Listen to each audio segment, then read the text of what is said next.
보실 말씀 요한계시록 15장 1절로 8절입니다.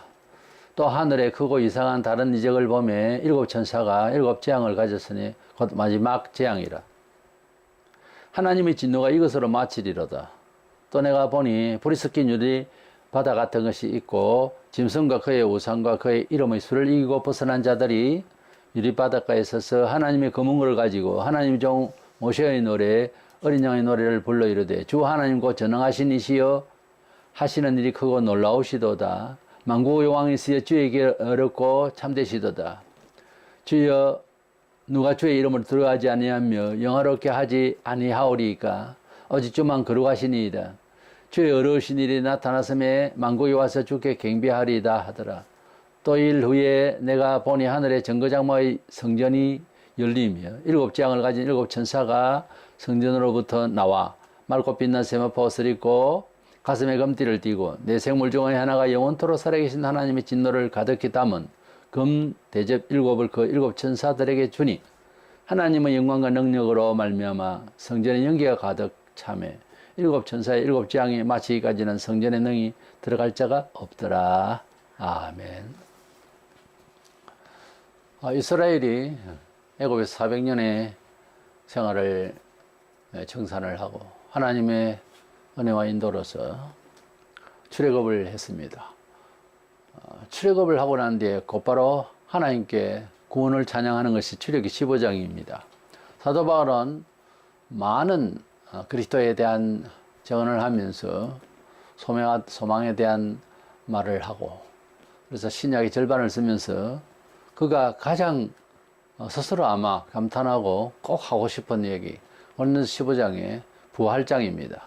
그래서 부활에 대한 그 메시지를 그렇게 강조하고 바울은 많은 일을 하면서 나는 기어이 부활에 참여하려고 하는 것이다. 그런 말을 했습니다.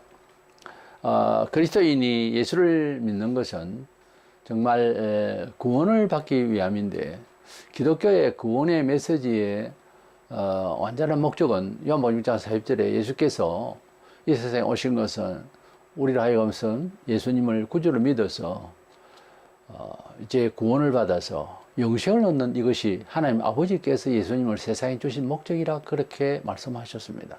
교회의 존재의 궁극적인 이유가 죄인으로 하여금 부활이 있다는 것을 가르치고 부활을 하게 하시는 하나님의 은혜를 공급하고자 하는 것이 교회의 지상의 목적이에요. 다른 거 해봤자 부활을 믿지 않으면 안 됩니다.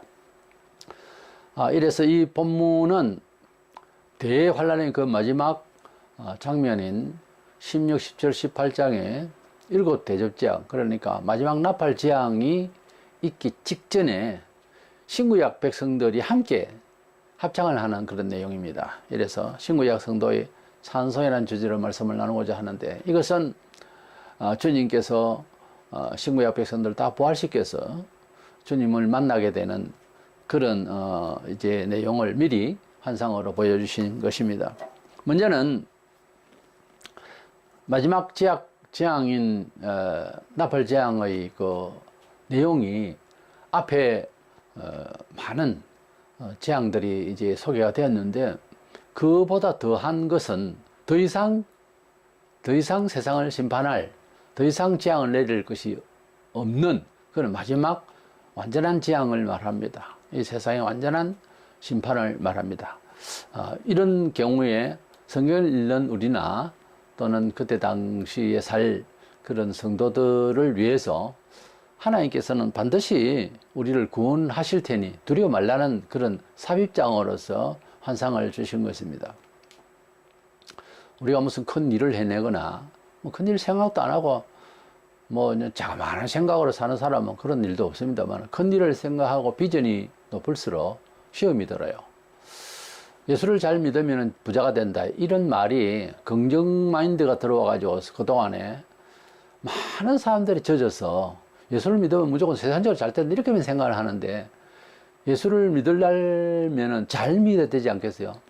말하자면 더 잘 믿으면 믿을수록 어려움이라는 것이 생기게 되어 있고 논리적으로 그런 핍박이나 어려움이 생겨야 맞아요. 그러니까 그렇게 하면 계속 어려움만 생기는가? 영혼이 평강을 얻고 범사에 하나님께서 지켜주심이 경험이 되어질 것입니다. 근데 아무런 어려움도 없이 성도들 사이에서 누구의 도움을 받고 인간적으로, 그래서 새로운 지역이나 처음 있는 사람은 큰 교회를 가야 뭐 복을 받는 줄 알아요. 그 해보면 결국은 사람들에게 의존하고 환경에 의존해서 예수 믿으려 하니까 믿음이 안 자랍니다. 아니, 안 자라는 게 안 생기죠.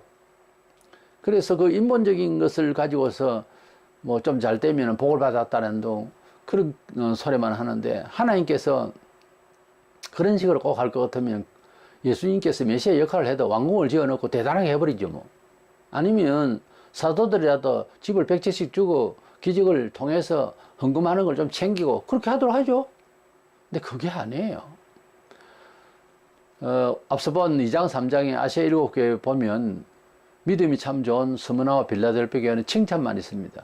그러면 칭찬을 하시면 지금 현재 한국 교회가 생각하는 것은 다음에 큰 복을 받을 것이다. 꼭 그걸 붙이려고 그래요. 근데 서교회는 그렇게 안 되어 있고, 오히려 더 핍박이 있을 것을, 오히려 더 순교도 하게 될 것을 이렇게 말씀하고 있거든요. 그러니 복음의 핵심적인 가치에 대해서 이 삐뚤어진 생각으로 다른 정을 받아가지고 생각을 하면 평생 가도 모릅니다. 뭔 뜻인지. 이 세상에 참 귀중한 게 물질인가요? 건강이든가요? 우리 영혼 상태가 좋아야 됩니다. 왜? 어차피 인생 육신은 7, 80년 생에 끝이 납니다. 아무도 안 죽을 것 같이 생각을 하고 살다가 어느 날 갑자기 죽음이 와닿습니다. 이것은 유한 때 너무 지극히 유한 때 영혼에 비해서 한 점이에요. 근데 영혼이 살게 된다고 하는, 부활 영생하게 된다는 것을 감각이 없으니까. 사람이 두뇌도 명석하면은 관찰력이 좋아서 아주 합리적인 그런 미래 예측도 가능하잖아요. 과학자들의 미래 예측이라든가. 그런데 천국에 대한 그 하나의 미래인데, 하나님께서 이미 함께 하신다 하지만은 현장의 천국에 대한 사모함이, 간절함이, 깨달음이, 그런 예측이 없이는 신앙생활 하는데 그 가치가 그분의 그 신앙 태도에 있어서 드러나게 되는데, 그 가치가 매우 현실적이고 종교적이고 문화적으로 보이게 마련된 것입니다. 그러나 하나님의 나라에 대한 소망이 실제 옷을 입고 실제 마음에 간절하고 그런 좀 신비로운 거지만 경험이 되면 그렇게 안 살아요. 세상에 의존해서 편안함을 누리고자 하는 생각이 아니라 하나님의 뜻대로 살아서 뭔가 하나님이 나를 도와주시는 그 힘이 더 되어지기를, 영혼이 더 잘 되어지기를, 두려움이 없기를, 염려 없기를 바라는 마음으로 살려고 합니다. 그래서 주님께서 너희는 염려하지 말라 그랬고, 하나님의 나라 그 일을 먼저 추구하면은 이 모든 염려되는 일들, 이 세상의 일들이 너희에게 주어질 것이라고 말씀을 하셨잖아요. 그것이 그제서 깨달아지는 겁니다. 그래서 우리가 예수를 믿는 이유가 뭐냐고 길 가는 성도들에게 만약에 인터뷰를 한다면은 어느 통계에 의하면은 3분의 1 정도만 영생에 같이 영생에 대해서 관심이 있다 그러거든요. 말이 안 되는 거예요. 근데 말이 돼요. 왜? 제가 경험하고 보고 뭐 온라인이나 오프라인에서 볼 때에 영생에 대해서 간절함이 별로 없어요, 사람들이. 기독교인들이. 아예 없는 사람도 있고. 기독교를 종교화되어 있는 교회 종교로 그렇게 삼고 있는 사람들이 많습니다. 오죽하면 어떻게 보면 가난한 신자, 좀 다니다 그만둔 신자는 자기 인내가 부족해서 첫째 문제가 그렇습니다만, 그러나 갈등을 빚고 교회 밖에서 그냥 살고 있는 사람들이 있습니다. 그들에게 하나님이 있느냐 없느냐 하면은 있다다 이거 없다다 이거 이렇게 했죠. 계시다 하는 사람도 많이 있고. 근데 어떻게 보면 그 사람들이 자기 발전을 위해서 눈치를 너무 채고 너무 평가를 심하게 해서 그렇습니다. 근데 교회를 꼬박꼬박 다니는데도 전혀 그 사람들보다 생각이 없는 사람들이 너무너무 많은 거예요. 관심이 없어요, 내세에 대해서. 늘 항상 바라는 것은 세상의 안정과 평강과 복, 그거죠. 그것을 피하는 사람을 내가 본 적이 별로 없어요. 그러니까 이 믿음이, 제대로 된 믿음이 상실되니까 별로 충성할 것도 없고, 충성한다 해도 뭐 그냥 형식일 뿐이고, 예. 주일 오전 예배 그저 눈도장이나 찍고 하는 교인이 자꾸 늘어나서 지금은 교회 안에서 어떤 경건의 무게가 없기 때문에 세인들이 그 하나님의 백성에 대한 생각을, 그러니까 의미를 찾아보지를 못해요. 교회를 두려워하지 않습니다. 우리는 하나님의 나라를 바라보는 구원받은 백성으로서 도리적으로 채통을 지킬 수는 없어요. 그게 안 됩니다. 그게 안 되고 진심을 다해서 하나님을 사랑해야 됩니다. 예수 잘 믿는 사람과 잘 못 믿는 사람이랄까 차이를 어디에 둘 것이냐, 대충 보면 간절함이 없어요. 믿음이 없는 사람. 무슨 일이든지 그렇잖아요. 부자는 왜 부자가 됐을까? 굉장히 부지런합니다.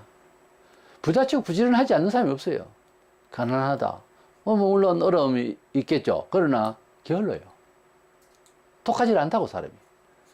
예수 잘 믿는 사람, 너무너무 간증을 듣거나 삶을 보면 간절해요. 예수를 그냥 믿어도 오래됐는데도 별 믿음이 안 보인다.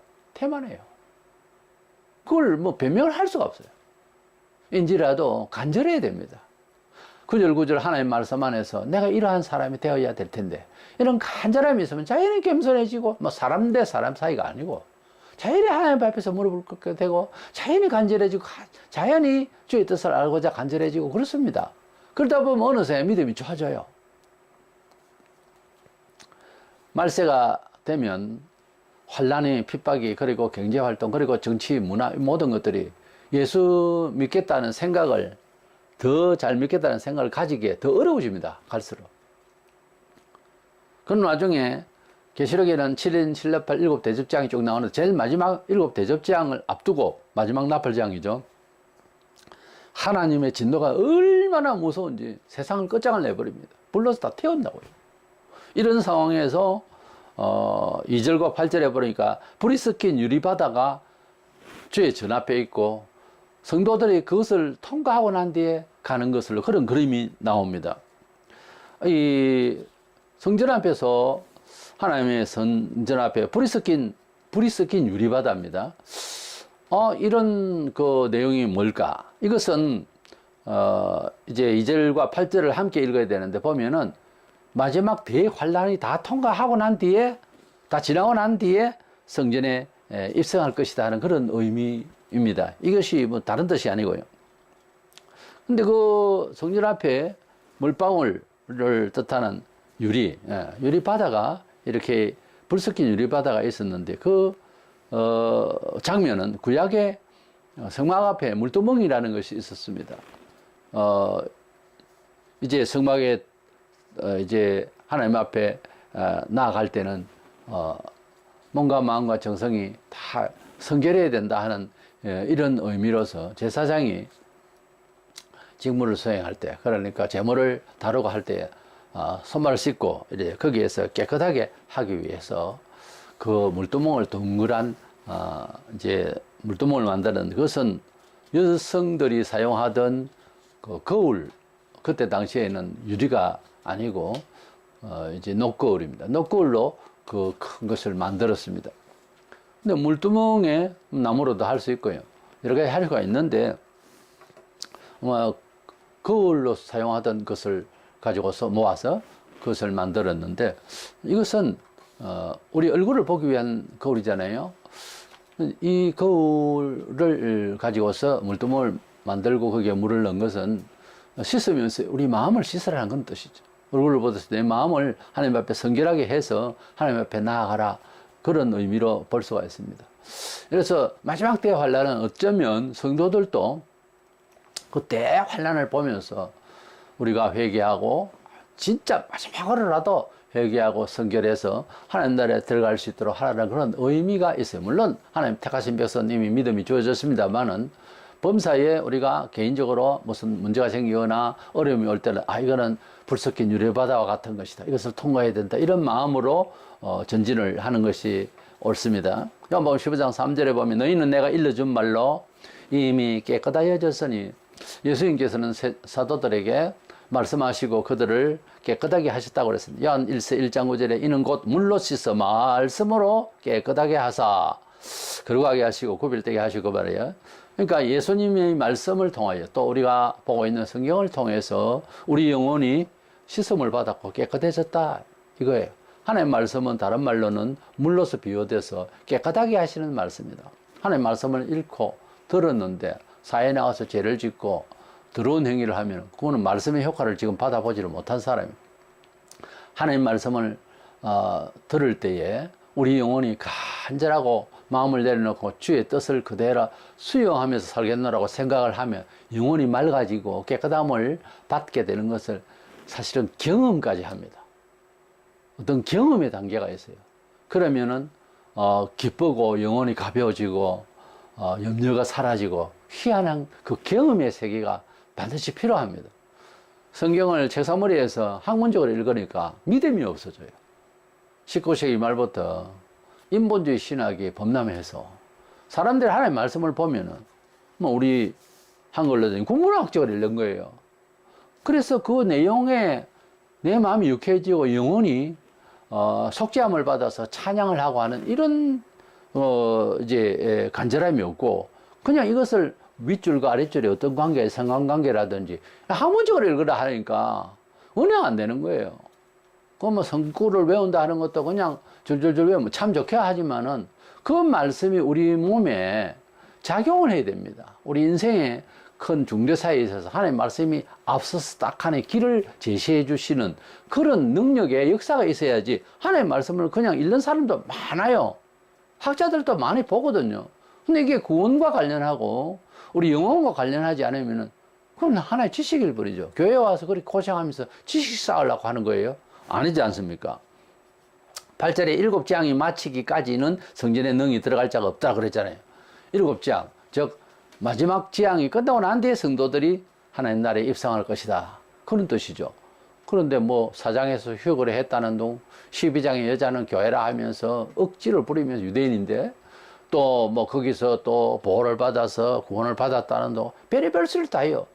11장에 두 정인이 교회라는 둥 아무렇게나 갖다 붙여서 계시록을 이해시키려 하는 것은 잘못된 거죠. 우리가 무엇을 같은 사람들이 같은 장소에서 어떤 환상적인 상황을 보았습니다. 어떤 환상적인 자연의 어떤 모습을 보았습니다. 근데 이 사람은 이렇게 말하고 저 사람은 저렇게 표현을 할 때에는 그 사람이 살아오면서 가지고 있는 관찰에 대한 형용을 다르게는 할 수가 있어요. 다르게는. 그런데 그 환상이 엉뚱한 소리로 설명을 해버리면 같이 본 사람이 그건 표현이 잘못됐다라고 할 수도 있잖아요. 어쨌든 계시록은 여러 성경보다 여러 가지 그림도 있고 환상이 많습니다. 그러다 보니까 아무렇게 말해도 되는 줄 아는데 그건 아니거든요. 배고픈 사람에게 환상을 보고 와 맛있는 떡이다. 이건 아니죠. 그 개인적인 욕구 때문에 잘못 본 거죠. 환각 상태에서. 그러니까 사실 그대로를 봐야 된다는 거죠. 아무리 환상이라도 그 성경의 맥락을 통해서 계시록은 마지막 심판 내용이잖아요. 그래서 환상을 보더라도 그 환상이 좀 더 역사의식에 맞게 이해가 되어져야지 내 식으로만 이해를 하겠다. 자유다. 그건 자유 아니에요. 방종이에요, 생각. 사유에도 방종이 있어요. 자기 마음대로 뭐 낭만적으로 생각한다고 그 방종입니다. 생각도 마음대로 하는 자유가 없어요. 하나님께서 생각을 주셨어요. 생각도 순종을 해야 돼. 사유의 시작이 성경을 딱 토대로 지금은 못 깨달아져도 천지를 창조하셨다. 아멘님 받아들이게 했잖아요. 그러면 창조하신 내용에 입각해서 그 용도라든지 그 마지막은 어떻게 이렇게 사유를 해나가는 것이 맞다 그 말이에요. 그렇게 사유의 시작도 논리가 성경적으로 시작돼야 돼요. 그것이 믿음이 좋아져서 크게 깨달아지면 좋겠지만 그게 아니라도 그렇게 해야 된다고요. 그게 사유 자체, 그리고 감성도 마찬가지로 성령을 받은 사람의 기쁨을 내가 지금 없어도 그렇게 닮으려고 노력을 할 때에 바른 감정을 가진 사람이다 이렇게 말할 수 있습니다. 뭐 감정을 어떻게 바른 감정, 틀린 감정 그게 있어요. 감정이 잘못되면은 사고 나요. 감정이 적재적소에 바르게 움직여져야 되죠. 그래서 7재앙을 마치기까지는 능히 들어갈 자가 없다 하면 아직 성도가 부활을 안 한 거란 말이에요. 왜 그 전에 부활하고 성천을 했다는 둥, 휴거했다는 둥 이런 소리를 하느냐고 여기 나오잖아요. 못 들어갑니다 아직까지. 그래서 그 관련이 다 끝나고 난 뒤에 들어가는 것입니다. 그래서 불이 섞인 유리바다를 정강호 목사는 사후에 성도들 걱정하지 마라. 죄를 회개하지 아니하고 죽고 난 뒤에는 반드시 이 불 섞인 유리바다 여기에 통과하면서 죄를 다 태워서 들어갈 기회가 있으니까 걱정하지 마라. 말도 안 되는 구원론을 속죄론을 말을 하는데 이것은 가톨릭의 무슨 그 윤옥설보다 더한 거예요, 이거는. 그 아무렇게나 그렇게 보면 안 돼요. 이 본문 흐름을 보세요. 성도들이 하나님의 앞에 나아갈 때에는 불이 섞인 유리바다 이것을 다 통과하고 난 뒤에 간다. 그러니까 마지막 한란 다 끝나고 난 뒤에 간다 이 말이에요. 그 전에 겁이 나서 날아가고 뭐 휴가하고 겁을 내서 겁을 내서지요. 그게 무슨 은총이에요. 하나님의 은총은 환난과 핍박을 통과하고 난 뒤에 반드시 받는다는 경험들 많이 했잖아요. 직간접으로. 마지막 때도 마찬가지예요. 이래서 하나님께 나아가기 전에는 주의 보혈 안에서 정말 씻음을 잘 받아서 그래서 나아가는 예배 갈 때도 헌금을 할 때도 봉사를 시작을 할 때도 전도를 나갈 때도 어떤 사업을 구상을 할 때도 직장을 나갈 때도 불 섞인 유리바다를 통과하듯이 내 마음속의 죄와 죄의 권세를 갖다 밟고 나아가서 주님의 보혈로 씻음을 받고 나의 본성에 불신앙적인 그런 요소가 죽는 날까지 생깁니다. 있습니다. 사람은. 그렇게 해서 그것을 통과하여 하나님이 주신 은총을 받겠다. 하루를 받겠다. 성공을 받겠다. 이렇게 돼야 된다. 그 말이에요. 이 내용이 그런 뜻을 함유하고 있습니다. 두 번째로는 생각하는 것은 신구약 하나님의 백성들이 이 환난을 다 통과하고 난 뒤에 함께 합창을 하게 되는 내용이 나옵니다. 계시록 7장 부분과 12장의 여인 등을 통해서 이스라엘 백성이 마지막 때가 되면은 우리와 함께 부활 영광을 받아서 찬양을 하게 되는 완전한 구원의 백성으로 되는 것이 나옵니다.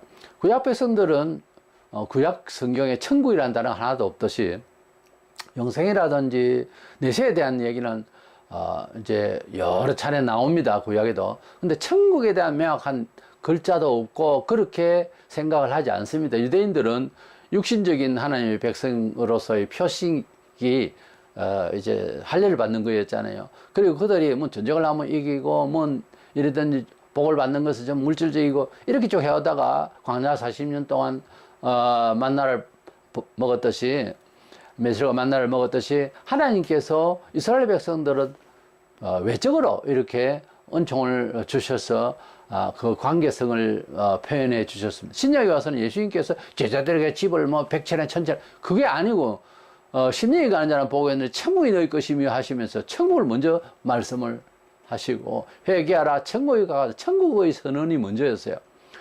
그러니까 쭉 다 읽어보면 결국 신약에는 하나님께서 구약시대 때 보여주신 그림자이고 실체는 영원한 내세를 위한 이스라엘 백성을 통한 역사성을 볼 수가 있어야 되고 그렇게 기록이 되어져 있어요. 구약에도 물론 물질적인 축복과 구원 이것만 가지고서 뭐 대단한 것이라고 생각하는 그런 시절이라도 믿음이 정말 영원에 이르는 그런 믿음이랄까요. 그런 믿음이 있는 모세라든지 다니엘 세 친구라든지 이런 사람들의 고백이나 이런 걸 들어보면은 지금 신약 시대보다 더 영적이고 더 내세에 더 영원한 것에 대해 사모함이 있어요. 그러니까 너무 구약은 뭐 구약대로 뭐 이제 물질적이고 이렇게만 이제 다 치부할 수는 없어요. 그래서 우리가 하나님의 말씀 구약도 또 이제 계명도 자세히 내용을 이제 바라보고 있으면 영혼이 잘 되게 합니다. 시편 기자는 계속 하나님의 율례와 법도가 내 영혼을 지키는 것에 대해서 말씀을 쭉 하고 있잖아요. 이래서 우리가 하나님의 백성이라면은 양대 백성이 이스라엘 백성 축과 구약 시대에 지금도 이스라엘 백성은 하나님의 백성이죠. 순수 이스라엘 백성은. 그리고 천하만국에 예수 그리스도를 통하여 하나님의 백성이 된 영적으로 하나님의 백성이 된 그래서 성령으로 중생함 받아서 백성이 된 이렇게 육과 영의 백성이 합쳐져서 하나님의 나라의 백성이 되는데 대환란 끝나고 난 뒤에 물질적으로만 생각하고 육체적으로만 생각하는 구원의 이스라엘 백성도 회개하고 이제 부활을 받게 되고 우리들도 부활을 받게 돼서 하나님의 나라에 입성하게 될 것인 것입니다. 이래서 이 두 백성이 함께 찬양을 하게 될 것을 본장에 말씀을 하고 있는데 기독교인에게 있어서 이제 어떤 행용을 할 때에 찬양하는 소리라든지 또 가사 내용이라든지 이거 하고 유대인들하고는 아무래도 좀 차이가 있겠죠. 유대인들은 직통으로 그냥 하나님 아버지를 믿는 사람들이고 우리는 예수 그리스도를 통하여 하나님을 믿게 되었고 알게 되었잖아요. 그래서 그 차이점이 좀 있다고 하는 거, 표현의 차이가 있다고 하는 것을 알아야 될 것입니다. 2절 3절에 보면 짐승과 그의 우상과 그의 이름의 수를 이기고 벗어난 자들이, 그리고 3절에 하나님이 종 모세의 노래, 어린 양의 노래, 이렇게 구분을 짓고 있어요. 합창을 하고 있는데 구원의 환상으로서 이기고 벗어난 자, 이겼다는 말은 어떤 투쟁에 승리했다는 말이죠. 그러니까 대환란 중에, 적그리스도의 그 환란 중에 믿음을 꼭 지키고 이긴 자들, 기독 성도들을 말해요. 유대인들은 12장에서 도망갔잖아요. 그래서 그렇게 말하고 있고, 벗어난 자들, 이 유대인들을 말하거든요. 그러니까 이겼다는 거하고 벗어난 거하고 좀 다르죠. 의감의 차이도 있지만 완전히 상황이 달라요. 그리고 하나님의 종 모세 하면은 기독 성도들하고는 구약시대 때 이스라엘의 지도자로만 알고 있지, 그 모세의 노래하면 출애굽기 15장에 모세가 이스라엘 인도해서 그래서 홍해 바다에서 저기 다 죽는 것을 보고 있고, 그리고 찬양을 하게 되는 출애굽기 15장에 나오죠. 그걸 모세의 노래라고 그래요. 모세가 혼자서 뭐 가요를 부를 때 그 말이 아니에요. 모세의 노래라는 것은 구약 이스라엘 백성들이 구원받았을 때에 홍해를 지나가는데 부른 노래를 모세의 노래라고 합니다. 이 모세의 노래라고 하면은 다분히 유대적이죠. 구약적이고, 유대인들을 향한 노래. 그리고 어린 양의 노래, 쉼표 찍고 어린 양의 노래가 있잖아요. 어린 양은 뭡니까? 우리 예수님을 말씀하잖아요. 그래서 계시록에서도 여러 차례 어린 양이라는 용어가 쭉 나오고 있습니다.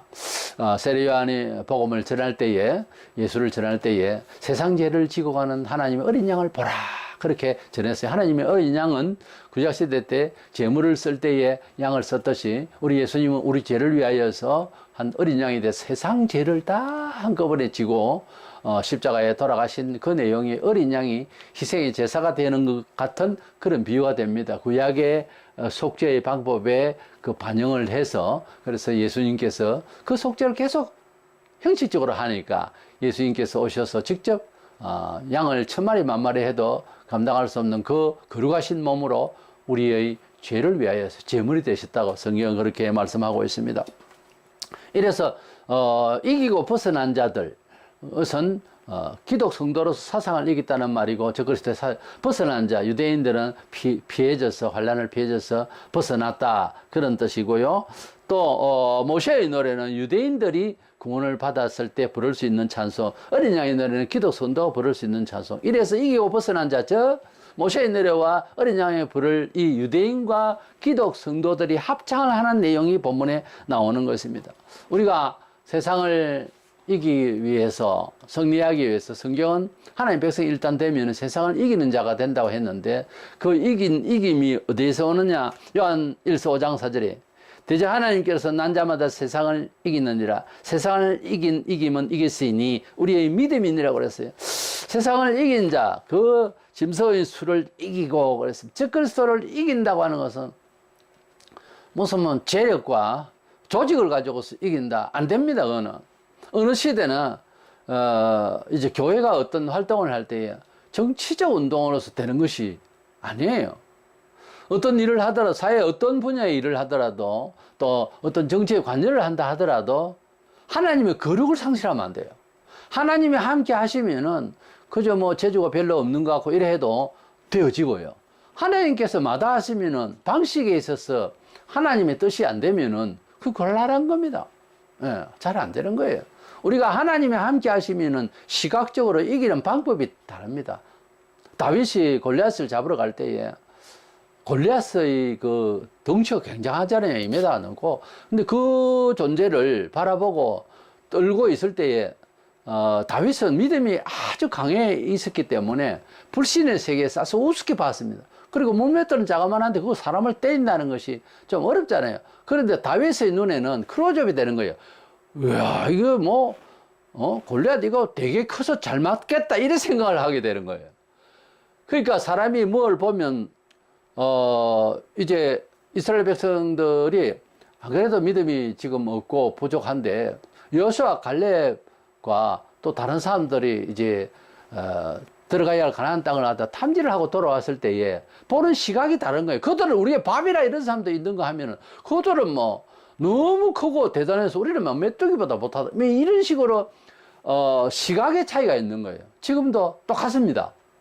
똑같은 상황에서 저기 골리앗처럼 보여가지고서 아주 두려워지는 사람이 있는가 하면은 저놈은 뭐 물맷돌 하나 가지고 치기도 큼적하고 대충 치면 되겠구나 할 정도로 시각이 다르단 말이에요. 달라져 보이는 거예요. 이래서 우리도 이런 시각을 가지고 이기려면 믿음입니다. 우리의 이김은 이것이니 우리의 믿음이라고 그랬어요. 하나님께서 그렇게 믿으라 그러고 두려워하지 말라고 그러고 해도 그게 잘 안 돼요. 그거 되려면은 방법은 한 가지밖에 없어요. 주님의 뜻대로 살려고 간절해야 됩니다. 간절하는데 뭐 얼마나 간절해야 된다. 뭐 간절 안 하다가 습관이 안 돼 있는데 하려고 하면 힘들어요. 기도하려고 하면 10분도 못 앉아 있는 사람, 1시간은 겨우 좀 뜨겁다 하는 사람 1시간 정도 철회한다 하면은 막 3, 40분 되면 다 자요. 자려고 하면 집에서 자지. 뭐 와가지고 그래도 자도 교회에서 잘 안 맞는 말이에요. 교회에 왔으면 기도를 하러 와서 밤새도록 기도할 만해야죠. 자면 뭐 꼬집더라도 뭐 그냥 꼬집더라도 해서 기도해야 되는데 대부분 우리가 이제 기도를 길게 하기가 좀 어렵죠. 기도할 게 없어요. 삼자가 볼 때 기도할 게 산더미 집에 있는데 본인은 기도할 게 없는 거야. 그 몇만 되고 나면 숨만 대고 그 다음에 무슨 기도를 해야 될지 모른다. 10년이 되고 20년이 되고 그렇습니다. 이게 정상입니까? 꼭 기도를 하겠다 하면 계속해서 간구할 게 있어야 될 것 아니에요. 그만큼 애탔다 이거야. 그만큼 믿고 의지하고 싶다 이거야. 근데 기도 10분 딱 하고 나면 할 게 없어요. 그러니까 뭐 우리가 교회에서 장 기도를 길게 하라 그 말이 아니라 간절하고 범사에 하나님 뜻대로 역사, 그래서 주님이 주시는 믿음의 처세, 그걸 그렇게 간절히 구한다면, 그래서 구해도 잘 안 되고 해도 또 구하고 구하다 보면 기도가 길어져요. 깊어져요. 간절해져요. 근데 그래 안 하거든. 안 하니까 대부분의 성도들이 기도 시작하면은 5분이면 끝납니다. 할 게 있어야지. 웃을 일이 아니에요. 기도를 하긴 해야 된다. 그래서 기도를 하면 생각이 안 나요. 뭘 기도를 해야 될지. 그 말은 내 의지대로 살고 있다 이 말 아닙니까? 맞잖아요. 내 의지대로 살기에 너무 불편한 세상을 만나서 여기서도 기도하고 산에서도 기도하고 들에서도 기도하고 길에서도 기도하고 차에서도 기도하고 뭐 집에서도 기도하고 자면서 기도하고 늘 기도 안 하면 안 되겠다는 생각이 있는 사람은 같이 기도하자 하면 기도할 게 많다고. 근데 걸어가면 되고 빨리 가려고 하면 차 타면 되고 뭐 이렇게 이 생각만 그렇게 합리적으로 과학적으로 해버리니까 기도를 의지하면서 살겠다는 생각을 생활에 적용을 안 하니까 말하자면 평소에 그러니까 기도 생활이 안 되는 거지 뭐. 그래서 기도를 계속하고 더 원하고 이런 사람 아침에 기도를 또 해야 돼. 새벽에 또 기도를 또 해야 돼요. 어떤 사람은 자다가 잠이 안 오면 또 기도를 해야 돼요. 똑같은 예수를 믿고 믿음을 지니어서 살겠노라고 하는 같은 형제자매가 기도의 양이, 기도의 깊이가 그렇게 차이 있어서 어떤 사람은 6개월도 안 됐는데 생각이 깊어지는 사람이 있어요. 어떤 사람은 1년도 2년도 안 됐는데 믿음의 역사가 막 나타나고 기도하면 뜨거워지는 사람이었어요. 어떤 사람은 기도를 하는데 그냥 뭐 예사람은 평소에 기도하듯이 기도하는구나 하고 있는데 진짜 마음이 막 뜨거워져요. 마음에 불이 막 옵니다. 한 사람이요. 기도의 영이 충만하면은, 한 사람이 하나님의 간절하면 그 옆에 가면요. 마음에 불을 받아요. 근데 미지근한 사람이 모였으니 뭐가 되겠냐, 이 말이에요. 아무 역사도 일어날 수 없지. 모든 일에 있어서는 기도밖에 없다고 그랬어요. 그래서 주의 영이 우리 속에 오시기를 간절한 마음, 개인적으로든지 가족적으로라든지 공동체적이든지 사회적인 이 기도 없이는 아무것도 안 되는 겁니다. 기도를 깊이 하고 목숨 걸만큼 그렇게 간절해야 됩니다. 어떤 사람이 이단이었습니다. 그런데 제가 그것을 아직까지 잘 모를 때에 소문 듣고 어떤 사람인가 이런 저런 연구 삼아도 신학 시절은 다 그렇지 않습니까? 이제 집회를 한 데서 가봤어요. 근데 한 가지 내가 깨우친 것이 있어요. 그 사람이 기도를 하는데 마치 몸이 터져 나올 것처럼 그렇게 간절히 기도하더라고요. 이 이단들 보면요, 기도하는 거 보면요, 열정적이에요. 뭐 열정만 다 하면 뭐합니까? 뭐 교리가 틀리고 잘못 믿으면 문제가 있죠. 그러나 바로 믿는 사람은 그럼 기도를 예산해야 되느냐? 성경에 주님은 피땀을 기도하셨어요. 뭐 잘못된 겁니까? 그러니까 기도를 이것이 습관이 안 되니까 사도들이 아예 아침 9시, 12시, 오후 3시 이렇게 3번씩 유대인들께 그때 당시에 기도하는 습관대로 아예 죽게 기도를 했어요. 아예 정한 시간이 있었어요. 기도하는 장소를 아예 만들어 놓고요. 이게 안 되니까 나를 채찍하기 위해서 구조를 바꿔야 됩니다. 집의 환경도 그렇습니다. 또 옷도 그렇습니다. 모든 것이 가지고 취하는 것들에 대해서 절제를 딱 못을 박아놔야 돼요. 그래야 영혼이 평안하게 잘 되게 되어 있어요. 크고 넓고 많고 이러면 행복할 것이다. 천만에요. 그 행복 다 취해봤던 솔로몬은 허망하다 그랬어요. 헛되다 그랬어요. 5번이나 이야기를 하면서. 헛되고 헛되니 헛되고 헛되다. 모든 것이 헛되다. 그걸 추구한단 말이에요. 지식을 쌓고 외국 같아서 박사학위 받고 하면 대단하겠다. 바울은 버렸어요. 바울은 세상적으로 또 종교적 지식까지도 완전히 배설물같이 여겼어요. 근데 그걸 찾으러 다닌다고요? 안 되는 이야기입니다. 우리가 하나님 말씀을 받았으면 이제 된 거예요. 그러면 그 하나님의 말씀을 하나님의 주권 사상 안에서 하나님의 역사성 안에서 내가 살겠노라고 했으면 됐어요. 이제는 사도신경을 고백하면 됐다고요. 주기도 문제를 기도할 수 있으면 됐다고요. 이제는 하나님의 성령의 충만을 받고 예수님께서 성천하시기 전에 주기도문 많이 외워라, 사도신경 돌돌 배우고 매일같이 해라, 쉽게 하면 늘 외워야 된다, 이런 부탁이 아니고 성령을 받아라. 그 전에 성령의 인도를 받아서 다 했는데도 뜨거운 성령의 권세 있는 성령을 받아서 정인이 되라고 했어요. 그 정인이 꼭 전도에만 사용되는 게 아닙니다. 직접 전도에만 사는 건 아니고 우리 삶에 있어서 성령의 인도를 받아서 믿음으로 살면 자연히 전도가 됩니다. 어떤 식으로 살길래 저렇게 힘차고 즐겁고 아주 인내가 좋고 저렇게 살까, 이렇게 되거든요. 그래서 성령님이 우리 속에 오셔서 이제 이미 믿는 예수, 이미 받은 하나님의 언약들을 이제 적용이 될 수 있도록 그렇게 간절해야 됩니다. 제가 이 시대에 우리 교회에 문제가 많이 있는데 키워드를 찾는다면 열심입니다. 부지런, 간절함입니다. 한마디로 말하면 간절함이 빠졌어요. 간절하면 하나님의 말씀이 어떤 사람의 간절거리에 나도 그렇게 동행할 수 있는 그런 일이 생겨요. 반드시 불 섞인 유리바다와 같은 것이 앞에 놓여 있을 겁니다. 그게 안 보이면 안 되는 거예요. 어려움이 반드시 차나 호사다마라고 반드시 옵니다. 그것을 잘 통과를 해야 됩니다. 어려움만 오면 나같이 때리고 그냥 나는 못 살아, 이런 식이 되니까 안 되는 거예요. 10년 20년씩 늘어집니다, 잘못하면. 그렇기 때문에 항상 어려움이나 좀 고통이 오면은 자꾸 입을 조심해야 됩니다. 이건 하나님 뜻이 아니야, 이거 뭐 싫어, 이런 식으로 되니까 안 되는 거예요. 그것을 통과를 해야 됩니다. 이래서 이 15장은 대환란을 통과하기 직전에 반드시 내가 너희들을 구원한다. 저 이스라엘 백성도 구원하고 너희들도 구원하고 반드시 구원해서 합창하게 될 것이다. 이것을 그림으로 삽입작으로 주셔서 희망을 놓치지 않도록 하십니다. 우리가 말세론을 보면서 우리 자신의 신앙의 과정에 이런저런 일들이 생기는 것을 다 우리가 생각을 하게 됩니다. 이 본문도 마찬가지로 우리의 믿음의 완성, 축복의 그 완성의 그 시간대까지는 불 섞인 유리바다와 같은 대어려움의 환란이, 어떤 사람 느끼기 다 다릅니다만 통합적으로 말하자면 어떤 환란이 옵니다. 그것을 잘 통과하면, 그런데 그것을 통과하지 아니하고 낼름 받겠다라고 생각을 하고 김치 국물부터 마시는 믿음도 아닌 믿음이 한국교회 전역을 덮어 있어요. 그냥 주시옵소서, 그냥 주시옵소서 이러면 되는 줄 알아요. 이거는 하나님을 도깨비 방망이라는 겁니다. 그게 아니고 예수를 믿는 것을 인격적으로 말하라고 나에게 말하라고 한다면 굉장히 사람이 진지해지는 겁니다. 예수를 믿는다고 하는 것은 굉장히 섬세해지는 겁니다. 예수를 믿는다고 하는 것은 굉장히 진솔해지는 사람입니다. 예수 믿는 사람은 결국은 정의롭고 맑고 섬세하고 뜨겁고 은혜롭습니다. 그냥 퍼덕거리면서 방언도 아닌 방언을 랄랄라 그러면서 그런다고 해서 뭐 변화가 온 것이 아닙니다. 위험해요.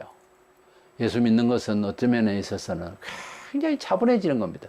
영혼의 모든 것을 선악하려 하는 거예요, 이제. 지사 선택에 있어서 분명해집니다. 거룩이라는 구별한다는 뜻이.